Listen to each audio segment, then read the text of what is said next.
وقتتون بخیر دکتر صاحب عزیز. ما آمدیم روی یک سلسله موضوعات حرف زدیم قبلا روی وظایف سیستم عصبی اتونوم یا سیستم عصبی خودکار که گفتیم در حقیقت سیستم عصبی خودکار از دو قسمت عمده ساخته شده، سیستم عصبی سیمپاتیک و پاراسیمپاتیک، و اینا کارهایی را در بدن کنترل میکنه که در اراده یا در خواست خود انسان نباشه. خب دوستای عزیز، اینجا ما بحث است، گفتیم تنظیم کننده فعالیت‌های غیر ارادی بدن هست. این کار از سیستم عصبی اتونوم انجام میده. خب دوستای عزیز، گفتیم که سیستم عصبی سیمپاتیک و پاراسیمپاتیک بالای عین ارگان قرار داره، به این معنا که هر دویش هم بالای چشم است، هم بالای قلب است، هم بالای شش ها بوده میتونه. یه هر دو رشته های عصبی همزمان میتونه بالای عین ارگان یا عین عضو قرار داشته باشه و به شکل انتاگونیزم یا ضد همدیگه عمل میکنه که ما شما مثالایش هم ذکر کردیم. چه مثالهایش بازم آمده در این دوستای عزیز آمده که سیستم عصبی سیمپاتیک باعث مایدریازیس میشه، یعنی باعث توسع یا بزرگ شدن حدقه چشم. اما عصب پاراسیمپاتیک برخلاف باعث مایوزیس یا باعث تقبض یا تنگ شدن حدقه چشم میشه.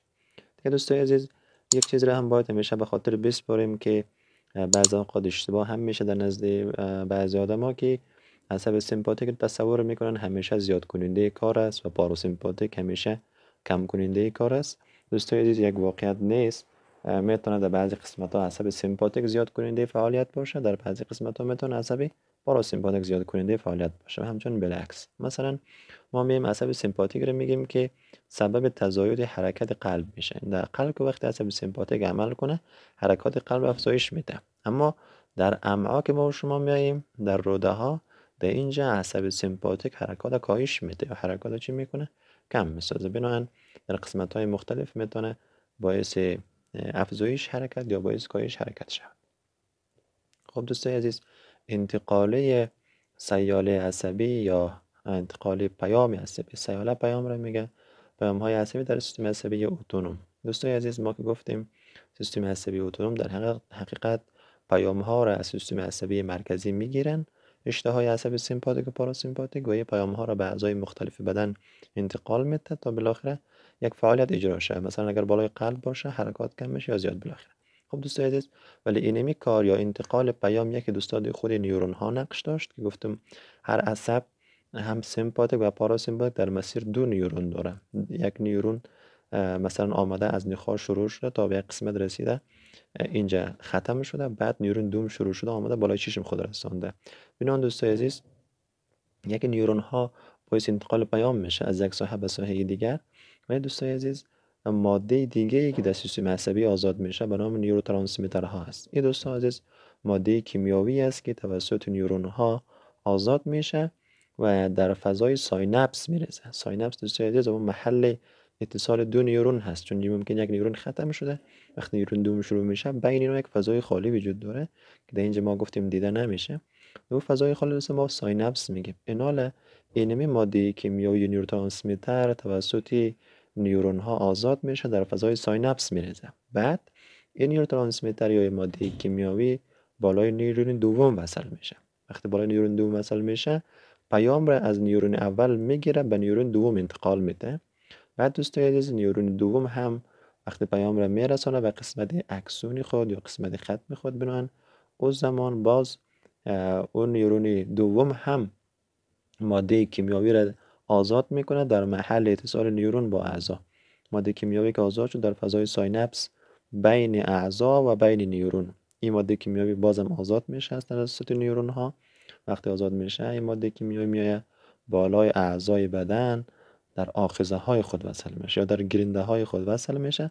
بعد تاثیرات خود به جا میگذاره، یا حرکات افزایش میده، حرکات کاهش میده، بالاخره توسط حدقه اینا هم در عصب سیمپاتیک هم در عصب پاراسیمپاتیک دوستان عزیز کار صورت میگیره. بنابراین ما میگیم که وظیفه سیستم عصبی اتونوم نیورون هایی است که پیام ها را از سیستم عصبی مرکزی یا از نخاع یا از مغز انتقال بده به اعضای مختلف توسط نیورون ها و به کمک نیوروترانسمیترها یا مواد کیمیایی که خود نیورون ها اینا را آزاد میکنه و در حقیقت باعث انتقال پیام از یک نیورون به نیورون دوم و همچنین از نیورون به اعضا میشه. وظیفه نیوروترانسمیتر ای است. دوستان عزیز، در سیستم عصبی اتونوم دو نوع نیوروترانسمیتر وجود داره یا دو نوع ماده کیمیایی وجود داره که باعث انتقال پیام میشه. یک دوست عزیز نور اپینفرین هست. نور اپینفرین یا برش ادرنالین هم میگه. یک دوست عزیز اسیتایل کولین هست. این دو ماده کیمیاوی در عصب سمپاتیک و پاراسمپاتیک باعث انتقال پیام میشه از نیورون بین نیورون ها و همچنان از نیورون به اعضای مختلف بدن. گفتیم که این ماده کیمیاوی اینا توسط نیورون ها آزاد میشه در فضای ساینپس. خب دوستان عزیز، ما اگه بیایم نیورون ها را تقسیم بندی کنیم در سیستم عصبی سمپاتیک و پاراسمپاتیک، نیورون ها را به دو بخش تقسیم میکنیم. نیورون ها، یک نیورون های ادرنرژیک، دیگه دوستان عزیز نیورون های کولینرژیک. نیورون های ادرنرژیک دوستان ما اون نیورون های را میگیم که ادرنالین ترشح کنه یا ادرنالین آزاد بکنه یا نور اپینفرین. چون نور اپینفرین با ادرنالین نامش هر دو یک چیز است و یک ماده هست. پس ما میگیم نیورون های ادرنرژیک یعنی نیورون هایی که سبب آزاد شدن نور اپینفرین شوند یا سبب آزاد شدن ادرنالین شوند. دوستان نیورون های کولینرژیک و نیورون هایی را ما میگیم که سبب آزاد شدن یا تولید اسیتایل کولین شوند. خب دوستای عزیز، نیورون های ادرنرژیک اکثرا در سیستم عصبی سمپاتیک قرار داره و نیورون های کولینرژیک بیشتر در عصب پاراسمپاتیک. به این معنا نور اپینفرین بیشتر باعث انتقال پیام در سیستم عصبی سمپاتیک میشه، اما اسیتایل کولین بیشتر باعث انتقال پیام در عصب پاراسمپاتیک میشه. خب دوستای عزیز، ما در اینجا داریم یک شیما، یک نمونه ای از اتصال این نیورون همراه یک اعضای بدن. یعنی دوستان عزیز شکل آبی که هست اما قسمت ختم یک نیورون هست یا قسمت ختم رشته اکسون یک نیورون است. در اینجا نیورون آمده ختم شده و بالای اعضا اتصال پیدا کرده با اعضای مختلف وصل شده. اینا دوستان عزیز بین این نیورون و بین اعضا کلا با هم وصل شدن است، کلا با هم چسبیدن است، بلکه دوستان عزیز یک فضای خالی وجود داره بین نیورون و بین اعضا. در این دوستان عزیز ما زوم کرده پیش آورده برای ما شما نشان داده این قسمت. دوستان عزیز اینی قسمت که هست قسمت آبی یا قسمت ختم اکسون هست. اینی فضای خالی بنفش رنگ، اینی فضای خالی بین نیورون و بین اعضا هست. و اینی دوستان عزیز قسمت سرخ رنگ در حقیقت اما خودی اعضا هست که مثلا ممکن قلب باشه، چشم باشه، شش باشه، قسمت های دیگه بدن. پس دوستان عزیز نیورون در اینجا ختم شد یا عصب سمپاتیک یا عصب پاراسمپاتیک بالای اعضا آمد وصل شد و در بین ازی گفتیم یک فضای خالی هم وجود داره که ما شما فضای ساینپس میره. اینا دوستان عزیز این ما شما مولکول های زرد رنگ که میبینیم، مولکول های زرد رنگ اینا اما نیوروترانسمیتر هست یا موادهای کیمیاویی که توسط نیورون آزاد میشه در فضای چی؟ ساینپس، در خالیگاه ساینپس آزاد میشه. بعد دوستان عزیز همین ماده کیمیایی نیوروترانسمیتر میاد بالای آخذه های و گیرنده های خود در قسمت اعضای مختلف وصل میشه، بنابراین پیام را یا در سیستم عصبی سمپاتیک یا در عصب پاراسمپاتیک پیام را به اعضای مختلف انتقال میده و باعث میشه تا فعالیت اعضا تغییر بکنه. مثلا اگر همی حجره قلبی باشه، این نیورون هم نیورون عصب سمپاتیک باشه، زمانی که ماده کیمیایی یا نوروترانسمیتر آزاد شد و بالای حجره قلبی وصل شد، حرکات قلب افزایش پیدا میکنه، چون ما گفتیم که حرکات قلب را سیستم عصب سمپاتیک بالا میبره. ولی اگر اینمی نیورون مربوط به عصب پاراسمپاتیک باشه، همین نیورون باعث میشه تا ماده کیمیایی اسیتایل کولین را گفتیم آزاد میسازه، اونا بالا آخذه خود وصل میشه، باعث میشه تا حرکات قلب کاهش پیدا کنه یا کم شود. دوستان عزیز ما میگیم که نیوروترانسمیترها در قدر رول عمده در انتقال پیام در بین نیورون ها و همچنین بین نیورون و بین اعضا ایفا میکنه. خب دوستان عزیز بحث بعدی آخذه های سیستم عصبی اتونوم هست. سیستم عصبی اتونوم گفتیم دوستان عزیز که قد خود نیورون ها ماده کیمیاوی یا نوروترانسمیتر را آزاد میکنه و باعث انتقال پیام میشه. اینا دوستان عزیز گفتیم که اون ماده کیمیاوی بالای آخذه ها یا گیرنده های خود وصل میشه. اینا دوستان باز میتونه سیستم عصبی دو نوع عصبی سمپاتیک و پاراسمپاتیک همراه خود آخذه ها داشته باشه. یک دوستان عزیز ما شما ادرینال ریسپتورها داریم. ادرینال ریسپتور دوستان یعنی آخذه ها یا گیرنده های ادرنالین یا گیرنده های نور اپینفرین. دوستان عزیز گفتیم که نور اپینفرین بیشتر در عصب سمپاتیک آزاد میشه و نیورون هایی که در عصب سمپاتیک قرار دارن اونا رو ما میگفتیم نیورون های ادرنرژیک. پس اونا سبب تولید ادرنالین یا نور اپینفرین میشه و این ادرنالین بالای آخذه های خود وصل میشه که ما رو ادرینو ریسپتور میگیم.